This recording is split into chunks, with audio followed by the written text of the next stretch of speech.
The United States of America briefly lost their mind for a 5-year period of time in 1995 over this thing right here. Beanie Babies. These are these slumpy, pellet-filled stuffed animals that retailed for about $5.99 at your local Cracker Barrel. They became a super hot collector's item that skyrocketing prices and this outsized belief that the right shape of a stuffed animal in mint condition in the right color could one day pay for your all of your children's college education. Like, if you don't remember this, it was a craze. Like, there were news reports between 1995 and 2000 where police were trading Beanie Babies for guns in Illinois, right? They were trading these things. Nevada had a couple who had an actual custody battle over who got the collection of Beanie Babies during their divorce. People were smuggling Beanie Babies into the United States from Canada, all right? Like this smuggling ring that was going on just to get their hands on one of these stuffed animals. You see, what spurred this craze was the Thai company. They started making these beaded stuffed animals in 1993, but the craze didn't kick off until 1995. And it didn't kick off until 1995 because they had a lineup for 2 or 3 years of these animals, and they just continued to make them until their CEO got this idea. Ty Warner, he got this clever marketing strategy that took the Beanie Babies from the closet shelves to the bank vaults in a heartbeat. And what he decided to do was he decided to retire these creatures, these stuffed animals, say we will no longer be making this. So he would typically only make 30 to 40 of certain stuffed animals, and he would make them for a few months, and he would sell them to individual retailers, right, at a discounted price, and then the scarcity of them would go through the roof. The decision to start doing this created an artificial scarcity of what was going on, and that they couldn't get their hands on enough of them because one day that bear was going to be worth something. They did all kinds of public stunts, I'll call them. They were genius marketing strategies where they would honor certain things that were going on. Does anyone remember the bear that's up here? Princess Diana. Does anyone have this bear up here? It's probably in a Rubbermaid bucket in your basement right now. But they would honor, they would pay tribute, and this scarcity of the bear, this scarcity of the first edition, really just blew the prices up. So these Beanie Babies made Ty Warner one of the 900 most richest people on the planet during this 5-year stretch, selling little stuffed animals that were designed to make kids feel comfortable. And us adults got a hold of them and said, no, this is going to pay for our tuition one day. This is going to pay for our house. This is my retirement. You see, there's probably a lot of us in this room who still have a few of these in mint conditions in an acrylic box somewhere stuffed away, just waiting for the nostalgic boom to come back, right? See, the craze ended in 2000 during the dot-com bubble, right? Whenever people started posting these all over the place. Some of these Princess Diana bears went for $500,000 on eBay. And then people started to really recognize that they weren't as rare as they thought they were. Everyone had them. A lot of people saved them. They understood that at the beginning this was supposed to be scarce, and so everyone saved them and collected them. I thought about these Beanie Babies when I got hit in the face on Tuesday with one, because my dog found it underneath one of my kids' beds and shook it because it thought it was a real animal, and it hit me in the side of the face, this iguana. And those little pellets hurt, I'm telling you. Those were a weapon of a toy. with this idea of scarcity, this idea of value. What has value? You see, there's some of you that probably still have these Beanie Babies in your room, or you're just waiting for that nostalgic era to pick back up to where these are going to go up in price again, right? Like it happened with Pokemon, right? Like the nostalgic age of those who were born in the 80s and 90s, and the digital Pokemon Go came back up and cards started to go through the roof again. This happens with comic books and trading cards and sports memorabilia. All of these things, as that nostalgia kind of ups the value of some of these things that we have in our life. You see, there's a lot of things that the world values that I don't value, all right? I was never a collector of these Beanie Babies. My mom really loved them. My sisters really loved them. I was just like, all right, they're fun to throw, all right? They got some heft to them. You can launch them a good distance. I used to put them in slingshots and see how far we could get them to launch instead of water balloon launchers. It was pretty fun. But there's a lot of things that the world values that I don't value. There's also a lot of things that I value that the world doesn't value. This concept of value in our world, in our individual lives, is really something that nostalgic kick kind of gets us. There's some of you who might pay some good money for some of these bears because they bring back memories of you with your kids or hunting, the thrill of the chase, trying to find and track down that one thing. Or maybe it was a memory that was tied to it, something that it came out around. But since the beginning, there's a lot of things that the world values that Christ also values. Since the beginning, God created this world, and he created it in a beautiful way. He created us in his image, and there's a lot of the image that we have that bears that of Christ, that seeks out that beauty, that seeks out that value in the things of this world.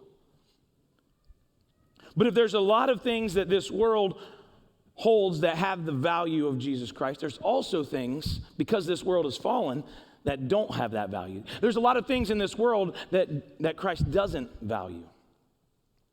So in 1 John chapter 2, verses 15 through 17, John starts to talk to his readers about some of these things that Christ doesn't value that are running rampant in the world.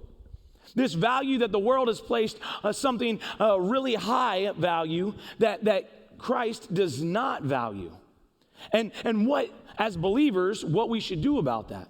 And here's what it says in 1 John chapter 2, 15 through 17. It says, "Do not love the world, nor the things it offers you, nor the things in the world. For when you love the world, you do not have love for the Father in you. And this world is fading away, along with everything that people crave. But anyone who does what pleases God will live forever. For the world offers only craving for physical pleasure, a craving for everything we see, and pride in our achievements and possessions. These are not from the Father, but are from this world." You see, the main command that John is talking to us about in this passage is this: do not love the world. Do not love the world. This theme can be found in all of the writings of John, from the gospel to his letters, 1st, 2nd, and 3rd John. It can be found all over the place in his writing. And he wanted his readers to know that they could be sure of the faith that they had in God. He wanted his readers to know that the faith that they possess, they could be sure, they could have a confidence, they could have an assurance that it was real, that it was valid, that it was original, that it was in mint condition, that it was of the highest value. But what he did is he continued to give tests that people could run on themselves for their faith to get that assurance. See, if you want to check the authenticity of your faith, here's the way that John tells us to do that. If we want to check the authenticity of, do we love the world or do we hate the world? Do we love the world, or have we allowed some of the world to creep into our lives? He offers a test to check that authenticity. He gives us 3 motivations to do that. He gives us 3 motivations to check the authenticity of our faith. And the first one is, if you love the world, then you don't love God. The second one is, if you love the world, you will perish with the world. And the third one is that if you love God instead of the world, you will live forever. John gives us that test we can run on ourselves, like BuzzFeed sends you the article and says, which Harry Potter house would you be living in, right? It takes your personality, it takes all of these things and says, hey, run this test on yourself and see which fall flavor you are this fall, all right?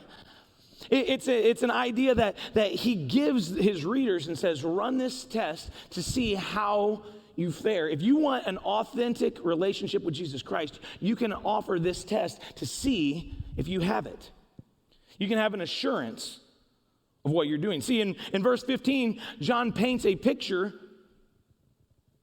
that there can only be two reasons to love the world. And the first one is that you are really interested in the things of this world. And the second one is you are really uninterested in the things of God. Those are the only two options that John shares in this letter with his readers. That you either are really fascinated and infatuated with the things of this world because of the value that you see in them, because of the value that they have in you, the value that the world places on them, or you're just not interested in the things of God, the things that God asks you, and the things that God is interested in. For either of these reasons, John tells us that we are more in love with the world than the things in this world than with God the Father. If you're running this test and you start answering some of these questions, that's what his result is. You've had a result where you were in love with the world more than you're in love with the things of Christ. John wasn't saying here, don't love Beanie Babies.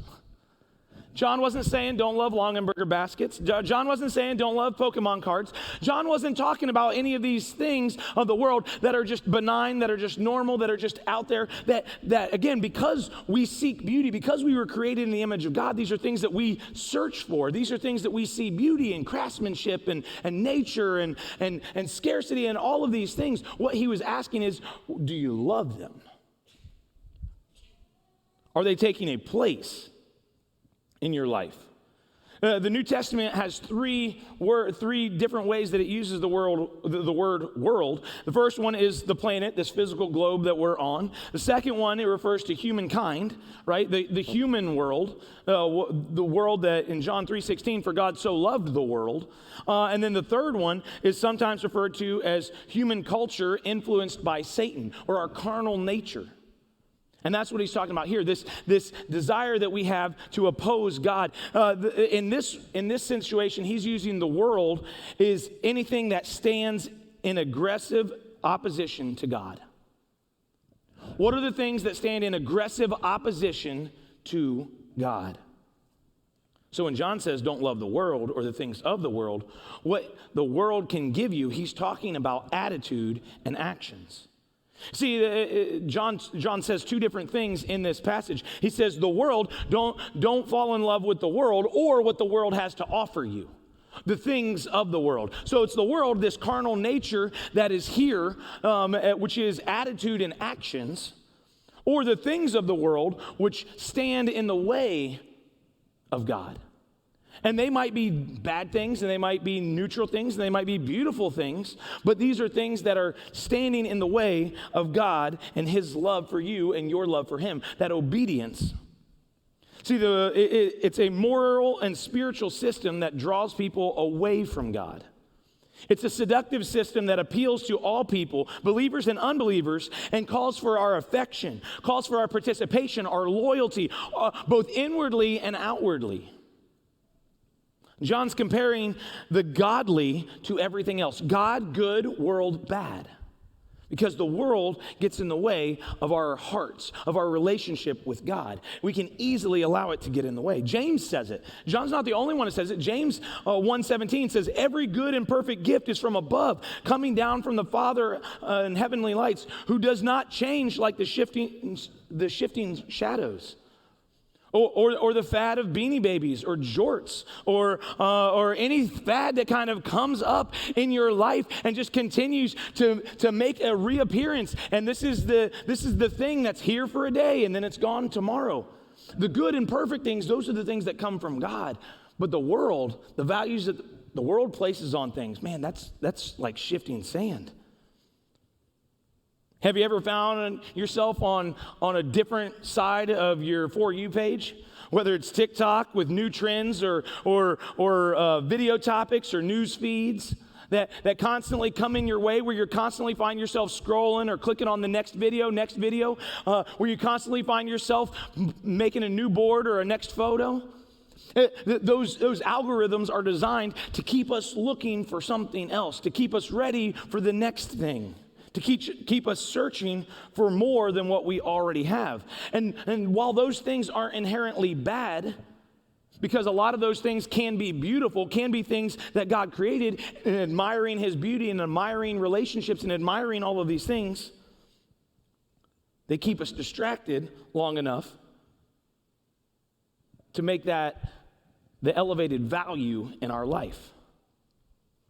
We begin to fall in love with the attitude or the actions of making our love for the world increase or our love for the things of God decrease. So how do we need to think about boundaries between good things from God and good things from the world and bad things of the world and the ugly things of the world? See, these two things operate in differing and opposing atmosphere. Romans 8, chapter 8, verse 5 says it this way: those who live in according to the flesh set their minds on the things of the flesh, but those who live in according to the Spirit set their minds on the things of the Spirit. Verse 6, for to set the mind on the flesh is death, but to set the mind on the Spirit is life and peace. See, Jesus didn't come to be an addition to our life, but to exchange it. Jesus didn't show up to be an addition to what we're doing, to just add a little something, to add a little flavor to our TikTok page, to add a little money to our portfolio. He didn't come to just add something to us. He came to completely exchange our life, the life of him for the life that the world offers you, the value that the world offers you. John tells his readers that not loving the world is a result of following God. Because we are hardwired to want to love something, to place value on something. It gives us a sense of who we are, of respect, of authority, of leadership, of value in our world. And whether that's from a young 8-year-old to an 88-year-old, there's something that we are seeking in our lives to be filled with. See, Jesus is saying, if you follow me, this is what your life will look like. You will hate the world and love the things that I have. Being in the world, but not of the world. It's the difference. It's the difference in being out in a boat among the water rather than have the water in the boat. All right. One of those is the wrong way. It's dangerous. All right. I've done enough canoe trips with teenagers that think, you know what, we could just have a pool inside our canoe. If we just splash enough water in the canoe, we can just swim while we're here in the canoe. And guess what? That might work for a few minutes until your boat starts to sink, and then you have to have an adult stop and try to help you drag that thing out of the bottom of the lake. It ends up being dangerous because the two things are supposed to be separate. The boat exists to keep the water outside. As believers, we are supposed to be in the world, but not of the world. We're not supposed to have the world fully within us. We're supposed to be set apart. So if we're taking that boat analogy, what are the warning signs that we have set up in our life when that boat starts taking on water? That you're out there, you're supposed to be out there. The boat's not supposed to be just on the boat rack on land. The boat is supposed to be out in the water. But are we taking warning signs of the things in this world? Because anything can rob our hearts of love for God. Whenever Kristen and I were getting ready to get married, we did premarital counseling, and I had the chaplain at the university. We did our premarital counseling with him, and again, I was a pastor's kid. I grew up around the church. I've been a Christian for a long time, and so is Kristen. And man, we were excited to start our journey of marriage together. And while we were doing our premarital counseling, my buddy named Scott, he set us down and he asked us all the questions, and he asked us one question, and I kind of panicked a little bit. He said, so I'm just curious, what are the red flags in your relationship? And I stopped immediately. I was like, what do you mean red flags? We're both from good families. Like we both love each other. There's no red flags in our relationship. And I felt pretty good about that answer for about 8 seconds. And then he just laughed. I've never been in a counseling appointment where somebody just laughed at me. Like it's like, wow, that was cute. You're dumb, That was the vibe I was getting. And he laughed at me and he just said, anything, no matter how good, always has the potential to distract you from the love that you have for one another. It doesn't have to be all of these negative things. A lot of times we sit there and think of the worldly things like, well, I don't have all of that baggage. I don't have all of those negativities. I don't have all of that upbringing that I'm carrying into the relationship. And a lot of times I'll read a passage like this and say, well, yeah, those things of the world, murder and, child sacrifice back in the Old Testament. And like those things aren't what I don't love that stuff. I don't love the world. But it's not just the ugly and nasty and profane things of the world that is a fallen world that can get in the way of your relationship of loving God. Just like it's not only the childhood trauma that can get in the way of those red flags of your relationships. He looked at me in that premarital counseling, and I'll never forget this. He said, the difference in a healthy relationship and an unhealthy relationship isn't the amount of red flags, it's what you do with the red flags. It's knowing that, hey, this is an area that I am likely being out in the water, being in this relationship, being around this is an area that I have a tendency to put more value on the things that somebody else says.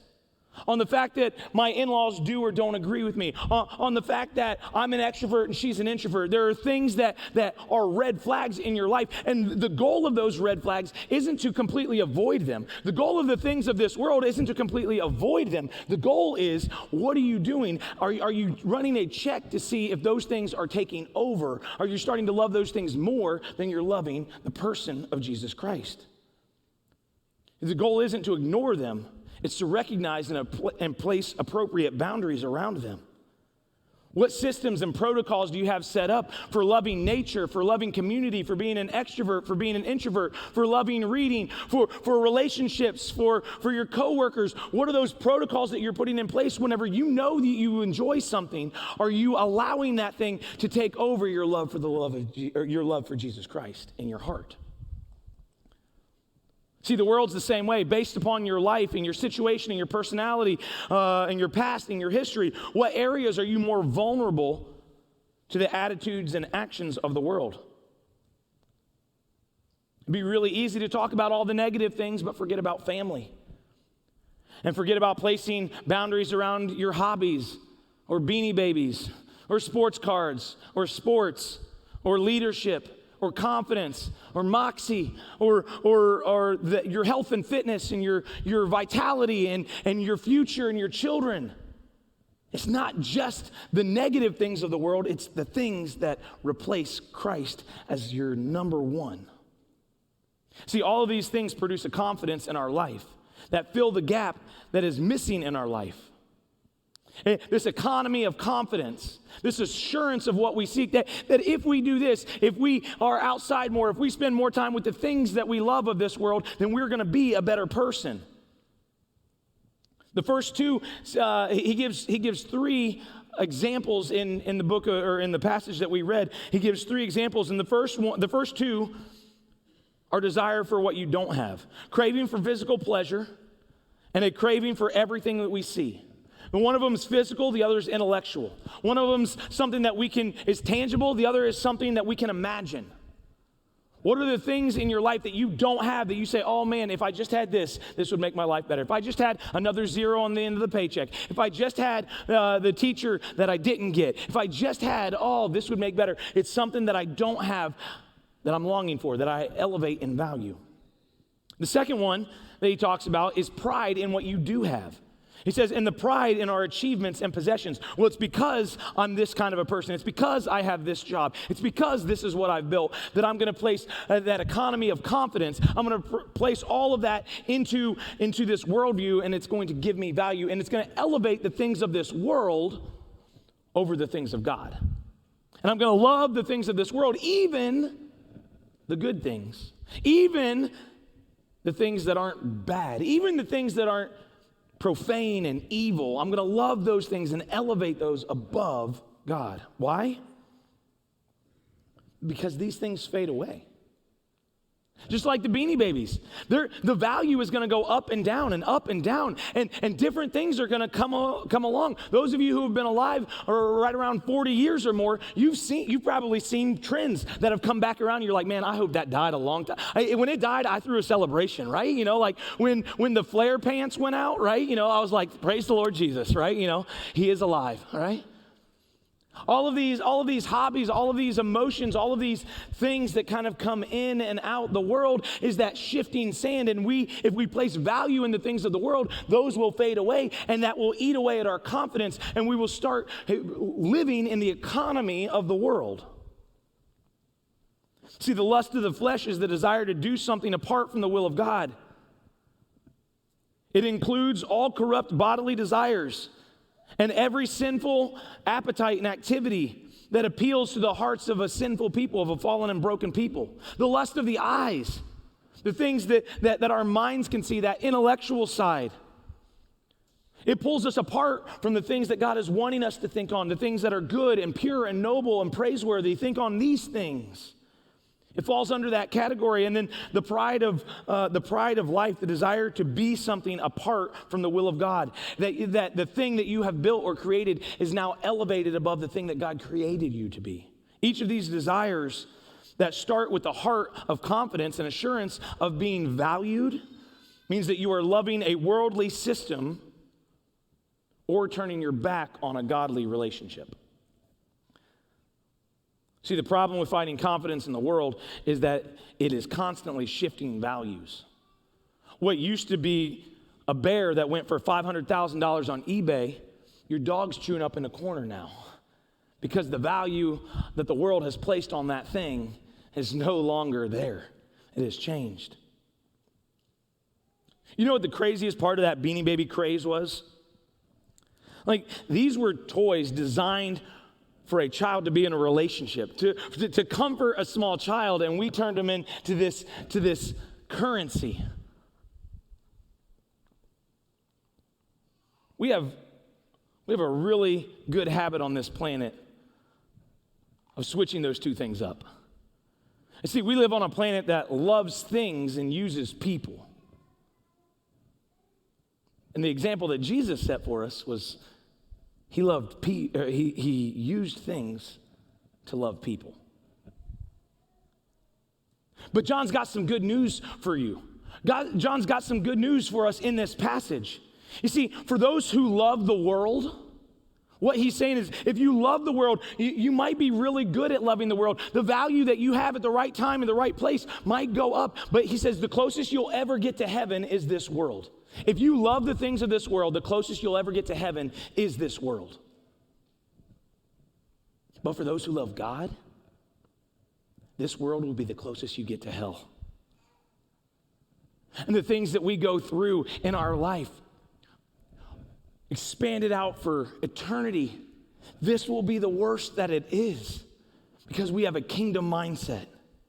We get caught up in the economy of scarcity, whether it's real or fake, whether it's artificial or actual. We get caught up in this economy of scarcity of the pleasures that we want in our life or the things that we might miss out on.